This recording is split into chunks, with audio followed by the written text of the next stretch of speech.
عزاداری میں وہ ہمارے علماء بار بار یہ جملے کہتے ہیں، محرموں سے پہلے ہر سال ان کی کلپس آتے ہیں، میں سنتا ہوں کہ اپنی نگاہوں کو پاکیزہ کرو محرم سے پہلے، کیوں؟ ان نگاہوں سے تم نے حسین پر آنسو بہانے۔ اپنی زبان کو پاکیزہ کرو، کیوں؟ اس زبان سے ذکر حسین کرنا ہے۔ اپنے کانوں کو پاکیزہ کرو، کیوں؟ ان کانوں سے ذکر حسین سننا ہے۔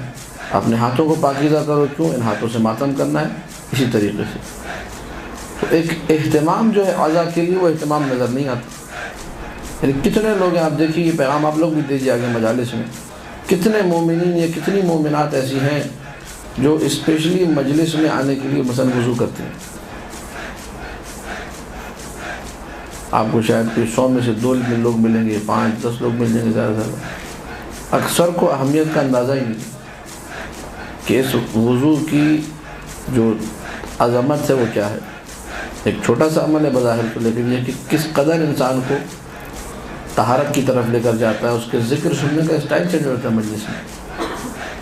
عجیب و غریب تاثیر ایک وضو کی۔